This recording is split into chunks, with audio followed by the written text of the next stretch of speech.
नमस्कार, आप देख रहे हैं देश रोजाना और मैं गौरी शर्मा। जो लोग ऑनलाइन पढ़ाई में और स्टार्टअप पर भरोसा करते हैं उन्होंने बायजूस का नाम तो जरूर सुना होगा।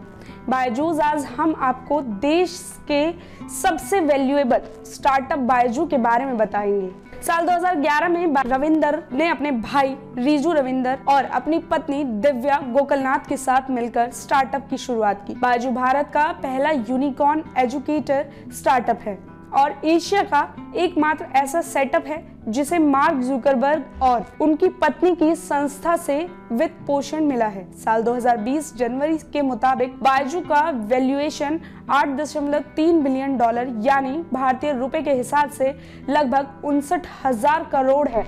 बायजू एक मलयाली परिवार से आते हैं। साल 1980 में केरल के त्रिशूल जिले में उनका जन्म हुआ।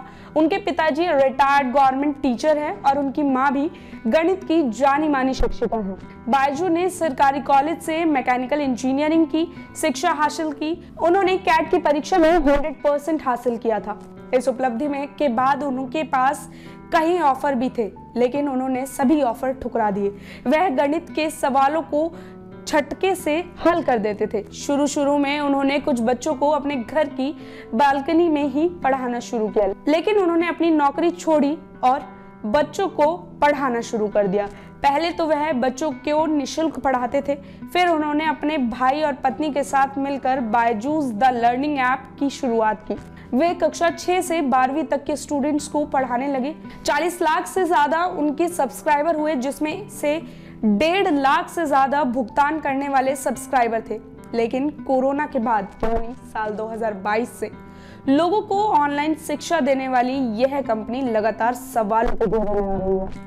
कभी स्टडी मटेरियल को लेकर, तो कभी सभी कंपनी के अकाउंट्स और शेयर को लेकर, तो कभी इस्तीफा को लेकर। अब हाल फिलहाल में ही बायजू के 3 बोर्ड मेंबर ने इस्तीफा दे दिया। इसके साथ ही डिलॉयट हस्किस ने बायजू के ऑडिटर की पोस्ट रिजाइन कर दी। अब बायजू ने बीडीओ को ऑडिटर अपॉइंट कर दिया है। रिजाइन करने वालों में जीवी रविशंकर, वीवी नवू और रुशेल का नाम शामिल है। ये तीनों ही कंपनी में नॉन एजुकेटिव के पद पर थे। बोर्ड मेंबर ने इस्तीफा क्यों दिया?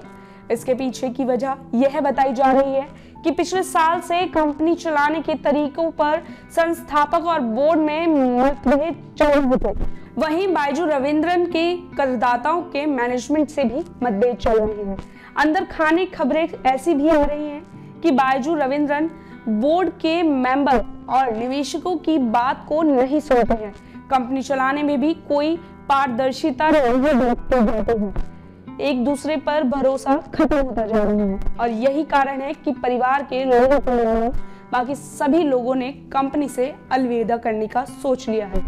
अब कंपनी में बायजू रविंद्रन अब उनके भाई और उनकी पत्नी ही हैं। हालांकि कुछ लोगों का इस्तीफा भी मंजूर नहीं किया गया है, लेकिन वह लोग अब कंपनी के साथ काम नहीं करना चाहते हैं। कंपनी में इस वक्त कुछ भी ठीक नहीं चल रहा है।